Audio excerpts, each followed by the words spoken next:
शहजाद साहब, ये तासुर मौजूद है, इमरान खान जेल से बाहर आएंगे तो पीटीआई मुत्तहिद हो जाएगी, और जैसे भी हसन निसार साहब ने बात की कि लीडर है, अगर वो पॉपुलर है तो उसकी फोर्स मौजूद है।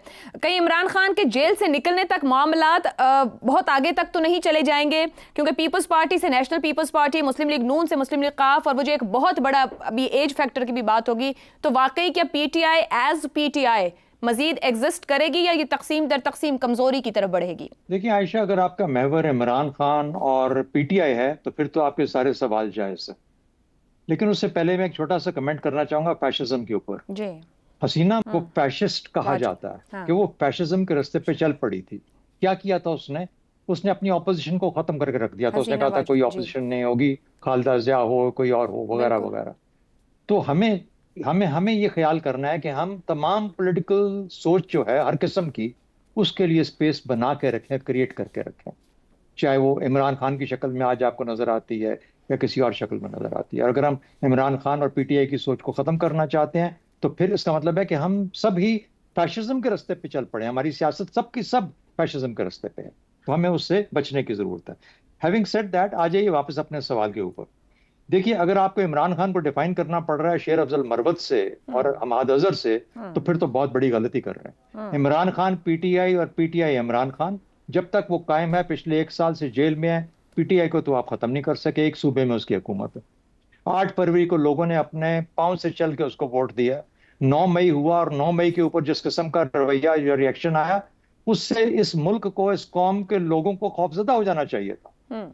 लेकिन उसके बावजूद वो 8 फरवरी को निकल के उन्होंने उसका जवाब दिया, और बड़े बेहतर अंदाज में, एक जमहूरी अंदाज में उसका जवाब दिया। उन्होंने 9 मई को उस अंदाज में नहीं निकले जिस तरीके से वो निकलवाना चाह रहा था गालिबन उन्होंने, लेकिन वो 8 फरवरी को, जबकि एक पॉजिटिव तरीका था अपनी राय देने का, उसमें लोग पॉजिटिव तरीके से निकल के, तो एक तो ये चीज हो गई। तो हमें ख्याल करना पड़ेगा कि भाई, लेकिन मेरी नजर में इमरान खान तो देखिए इंसान है, कल को खुदा न खासा उसको जेल में कुछ हो जाए, कहीं और कुछ हो जाए, बाहर निकल के कुछ हो जाए, तो फिर क्या करेंगे? फिर हमारे पास क्या सियासत खत्म हो जाएगी? मेरा अपना अंदाजा ये है कि शहजाद साहब, फिर पीटीआई क्या करेगी? फिर पीटीआई क्या एक पॉलिटिकल फोर्स के तौर पर होगी? प्लीज प्लीज प्लीज प्लीज मुझे बात कर लेने दीजिए, प्लीज मुझे बात कर लेने दीजिए। ये जो माशरती स्ट्रक्चर है ना आपके मुल्क का, वो इस हद तक तब्दील हो चुका कि 65% लोग इस वक्त 25 या 30% से कम उम्र, 25 के साल की उम्र से कम लोग हैं, 65%।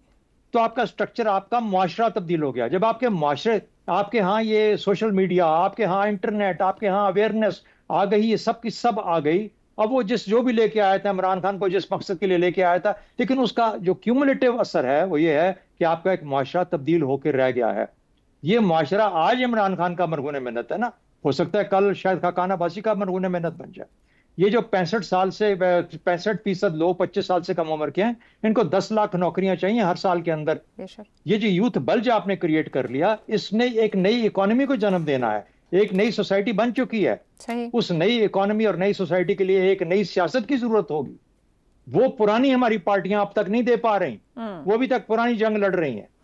इमरान खान एक इस्तारा है, वो प्लेटफॉर्म है जो कि लेके आया एक नई सियासत का। उसकी सियासत से हमें 100 इख्तलाफ हो, कल को कोई उससे बेहतर कोई और शक्ल में कोई और शख्स, चाहे वो इशरत इबादी क्यों ना हो, पता नहीं खुदा न खास्ता किधर से लेके आ जाए, वो प्लेटफॉर्म प्रोवाइड करते हैं। ये सब के सब जो 65% लोग हैं उसकी तरफ को चल पड़े कि ये हमें गैर रिवायती तरीके से हमारी जरूरियात को पूरा करेगा। तो पूरे बड़े उसके ऊपर, लैंडस्केप के ऊपर, पूरे बड़े कैनवस के ऊपर सियासत के अंदर जो है एक हैजान है, जो तब्दीली है, वो इमरान खान की वजह से नहीं है, वो उस माशरे के अंदर जो नई जोतें हैं उनकी वजह से है। और उनको ना इस वक्त पहचानना हमारी बहुत बड़ी गलती होगी। जब तक हम इस कैद में फंसे रहेंगे ना कि पीएमएलएन, पीपीपी और पीटीआई के अंदर इमरान खान से नहीं बच पाएंगे, पीटीआई जायल हो जाएगी, खत्म हो जाएगी, लेकिन एक नई शक्ल किसी और शक्ल में, किसी और पार्टी के नाम के साथ आ जाएगी। तो क्योंकि इन लोगों की जरूरियात पूरी नहीं हो रही, जो कि आपकी आबादी का एक बहुत बड़ा हिस्सा बना जा रहा है। ठीक हो गया। इफ्तिखार साहब, अफसार साहब, मैं लेती हूँ इफ्तिखार साहब का पॉइंट ऑफ व्यू। इफ्तिखार साहब, केपी में इख्तलाफात 2013 से हमें दिखाई देते रहे, जब से पीटीआई की हुकूमत है। बानी पीटीआई इख्तलाफात को अपने हक में इस्तेमाल भी करते रहे, इनको रिजॉल्व भी करते रहे, मामलात को वहाँ संभालते भी रहे। अभी ऊपर हसन साहब ने भुट्टो साहब का हवाला दिया। जेल में बैठकर भुट्टो जैसा लीडर अपनी जमात को अपने हिसाब से या अपनी ख्वाहिश के मुताबिक मुत्तहिद नहीं रख सके, उस तरह लेके नहीं चल पाए।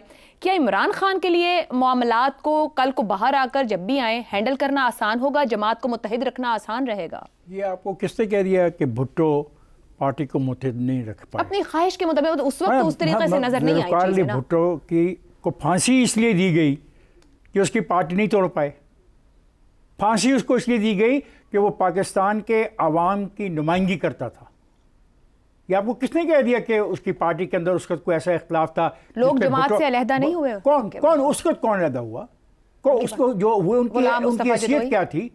उनको जानता कोई दो चार नाम मुझे गिनवा दें तो नहीं। चलो ठीक है, ये कंपैरिजन गलत है। अच्छा ठीक है, this is absolutely different comparison.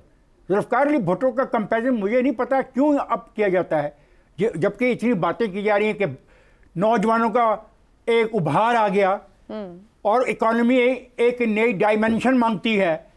तो नौजवानों का ये उभार तो पिछले 10 साल से खैबर पख्तूनख्वा में है ये नहीं।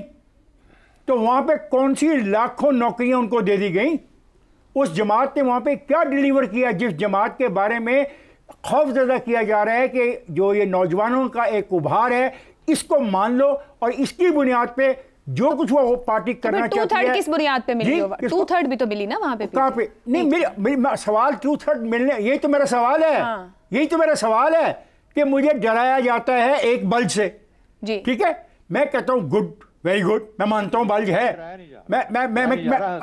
चले हकीकत से, चले हकीकत को मान लेते हैं। उस हकीकत को सामने रखते हुए 10 सालों में वहां पे इक़्तिदार जब इनके पास है तो वहां पे इस नौजवानों को कितने लाख नौकरियां फराहम की गई, ये सवाल उठाया जाएगा और सवाल पर डिबेट होनी चाहिए इस पाकिस्तान के अंदर। ये हमने ज्यादती की अपने साथ भी कि उस सूबे में उनकी हुकूमत की कारकर्दगी को ज़ेर बहस लाने नहीं दिया। हम ज़ेर बहस लाए हैं 2 अफराद के हवाले से जो आपने बात की।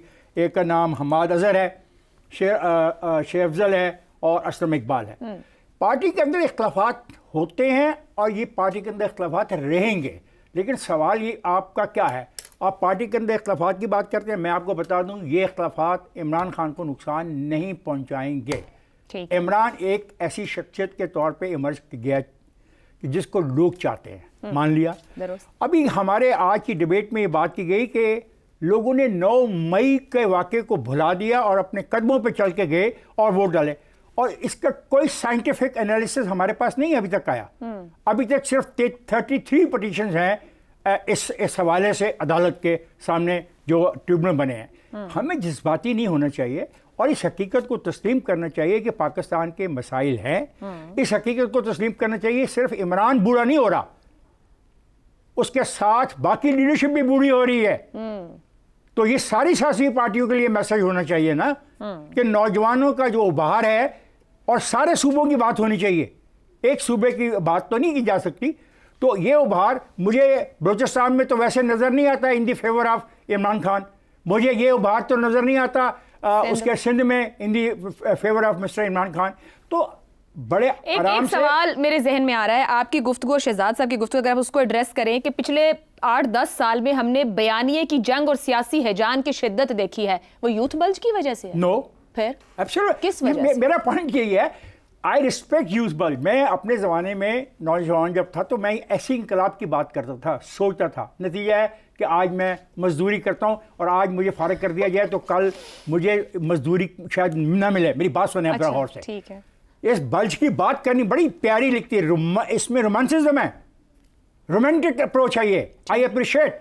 लेकिन सवाल ये है कि हकीकत में जहाँ 10 साल से वो हुक्मरान है, इसका फायदा वहाँ की इस नौजवान उभार को क्या मिला? मेरा जवाब है, जो मेरा इल्म है, जो मेरी मालूमात है, मेरे ख्याल में वहाँ पे कोई फंडामेंटल चेंज नहीं आई। ठीक हो गया। तो सिर्फ हम इस नारे की बुनियाद पर सपोर्ट नहीं करते। Imran is a popular leader, no doubt, he will continue to be a popular leader until the next election या नेक्स्ट कोई अपना उसको चैलेंज का सामना न करना पड़े। दुरुस्त हो गया। जी अबसार साहब, आप कुछ कमेंट करना चाह रहे हैं?